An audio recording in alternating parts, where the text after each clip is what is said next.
Hello students, आज की class में हम सेकंड लॉ ऑफ थर्मोडायनेमिक्स पे बेस्ड कुछ न्यूमेरिकल डिस्कस करेंगे जो कि गेट प्रीवियस ईयर्स में पूछे गए हैं। क्वेश्चन पढ़ते हैं।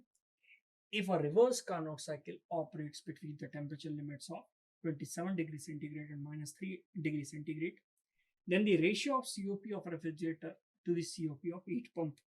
ओके, सिंपल क्वेश्चन है। ओके, लेकिन आपको फॉर्मूले अगर नहीं पता होंगे तो आप इस क्वेश्चन को सॉल्व नहीं कर पाएंगे। क्वेश्चन देखिए क्या बोल रहा है कि एक रिजर्वायर दिया हुआ है, एक सिंक दिया हुआ है, दो टेम्परेचर लिमिट्स आपको दी हुई है। हायर टेम्परेचर दिया है 27, जिसको हम 273 प्लस कर देंगे तो वो कितना हो जाएगा 300 केल्विन। दूसरा दिया है -3 डिग्री सेंटीग्रेड, इसमें अगर आप 273 प्लस करेंगे तो ये हो जाएगा 270 kelvin. Okay, 270 kelvin.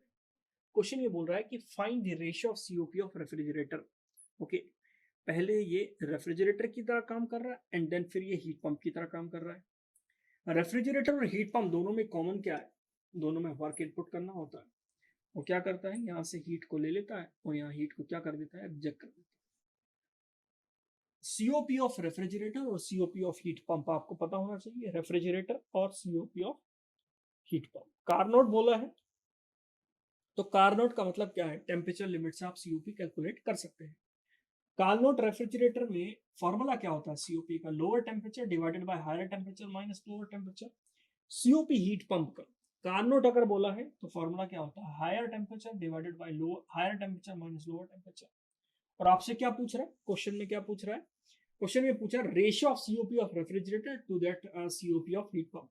Okay, COP refrigerator का और सीओपी हीट पंप का, इन दोनों का रेशियो चाहिए हमें। तो हम इसको लिख सकते हैं TL divided by TH minus TL, okay, divided by TH divided by TH minus TL। Okay, ये कैंसिल आउट हो जाएगा। ओके, ये दोनों क्या हो जाएंगे, कैंसिल हो जाएंगे। वैल्यू क्या बचेगी, T lower divided by T higher. Lower temperature आपको पता है कितना है, 270। ओके, लोअर टेम्परेचर है आपका 270, हायर टेम्परेचर है आपका कितना, 300 केल्विन। हायर टेम्परेचर है 300 केल्विन। इसको आप डिवाइड कर दीजिए, आपके पास आंसर आ जाएगा 0.9। ये आपका क्वेश्चन खत्म होता है, सिंपल क्वेश्चन था। इस क्वेश्चन में कुछ था ही। ओके, इसमें सिर्फ सीओपी के फॉर्मूले आपको अप्लाई करने थे, तो आपका आंसर आ गया। नेक्स्ट क्वेश्चन देखते हैं। नेक्स्ट क्वेश्चन में क्या बोल रहा है वो कि in the figure shows a heat pump, the working between the two reservoir. Okay, the amount of heat Q2 is rejected by the heat engine is drawn by the heat pump. The heat pump received entire work output of the heat engine. If the temperature T1 is greater than T3 is greater than T2, then the relation between the efficiency of the heat engine and the coefficient of performance of the heat pump. ये भी बड़ा simple question. Okay, आसान question है। देखिए simple सी बात है, इसमें देखिए हीट इंजन है, ये एक हीट इंजन है। ओके, इसमें टेम्परेचर्स दिए हुए T1 और T2, दो टेम्परेचर आपको दिए हुए हैं। ये हीट इंजन है तो डेफिनेटली ये क्या करेगा, यहाँ से हीट लेगा Q1 और इसको हीट को क्या कर देगा, रिजेक्ट कर देगा और वर्क प्रोड्यूस करेगा। उसने क्वेश्चन में क्या बोला कि हीट इंजन जितना वर्क प्रोड्यूस कर रहा है, इस वर्क का हम यूज करेंगे हीट पंप को चलाने में। ओके, हीट पंप जब चलेगा तो डेफिनेटली वर्क इनपुट करना पड़ेगा। ओके, वर्क इनपुट करना पड़ेगा तो वो क्या बोलेगा, हीट पंप अगर वो चलेगा तो वो हीट पंप क्या करेगा, लोअर टेम्परेचर से हीट को निकालेगा और रूम में सप्लाई कर देगा। रूम में हायर टेम्परेचर है तो ये आ जाएगा T3 और ये हो जाएगा कितना, T2। ओके, अब क्वेश्चन क्या बोल रहा है, क्वेश्चन ये बोल रहा है कि then the relation between the efficiency of the heat engine and the coefficient performance of the heat pump. हमें निकालना है कि इसमें, ये आपका क्वेश्चन पुराना है, इसको हम सॉल्व करते हैं। इंजन की एफिशिएंसी क्या होती है, आउटपुट अपॉन इनपुट। आउटपुट क्या है W, इनपुट कितना है Q1। ओके, और COP of heat pump, COP of heat pump क्या होता है, सीओपी ऑफ हीट पंप होता है desired effect upon work input. Okay, ये क्या करेगा, वही सिंपल सी बात है, वो Q2 लेगा, जितनी हीट रिजेक्ट कर रहा है उतनी हीट लेगा। क्वेश्चन ने बोला ऐसा कि जितनी हीट रिजेक्ट कर रहा है उतनी हीट ये लेगा और ये रूम में सप्लाई कर देगा। तो रूम में कितना सप्लाई कर रहा है, ये Q3 सप्लाई कर रहा है। तो सीओपी ऑफ हीट पंप क्या है, फॉर्मूला क्या है, desired effect upon work input. इसमें डिजायर्ड इफेक्ट कितना है, Q3 है, तो Q3 इसका डिजायर्ड इफेक्ट है और वर्क इनपुट कितना है, W। Q3 की अगर हम बात करें तो Q3 को हम क्या लिख सकते हैं, Q3 को हम लिख सकते हैं W plus Q2 is equal to Q3 होगा। तो Q3 को हम लिख सकते हैं W plus Q2, W plus Q2। Simple है, ये दोनों मिलेंगे तब जाकर Q3 बनेगा।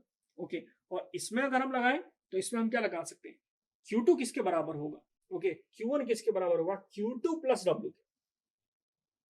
ओके, इस तरह से एनर्जी बैलेंस करते हैं। इसमें देखिए हीट पंप को सप्लाई हो रहा है W और Q2, तो W प्लस Q2 किसके बराबर होगा, जो बाहर निकल रहा है Q3 के बराबर होगा। तो Q3 कितना, W प्लस Q2। तो COP हीट पंप का कितना आ जाएगा, W plus Q2 divided by W। और इंजन की इफिशियंसी कितनी है, इंजन की इफिशियंसी है आउटपुट अपॉन इनपुट। और आउटपुट अपॉन इनपुट को हम क्या लिख सकते हैं, इंजन की इफिशियंसी को हम लिख सकते हैं आउटपुट अपॉन इनपुट। और इनपुट Q1 को हम क्या लिख सकते हैं, Q1 सप्लाई हो रहा है, रिजेक्ट क्या हो रहा है, 2। तो Q1 किसके बराबर होगा, W प्लस Q2 के बराबर होगा, W प्लस Q2। सिंपल है ये दो। क्यों, देखिए ये इतना कोई बड़ी बात नहीं है इसको समझना। अगर हमारे पास 100 किलो जूल है तो 100 किलो जूल में से 50 वर्क मिल गया और 50 रिजेक्ट हो गया। तो 100 किसके बराबर है, 50 प्लस 50 के। 100 में 80 वर्क पे चला गया, 20 रिजेक्ट हो गया, तो 100 किसके बराबर है, 80 प्लस 20 के। यही कहानी तो हम बोल रहे हैं कि Q1 किसके बराबर होगा, Q2 प्लस W के। अब इन दोनों के बीच में रिलेशन चाहिए, तो रिलेशन आसान है, निकल जाएगा relation. W upon work plus Q2, उसमें W plus work plus Q2। देखिए इन दोनों को देखिए, इसको देखिए और इसको देखिए, फॉर्मूला तो सेम ही लग रहा है, बस रिवर्स फॉर्म में लग रहा है।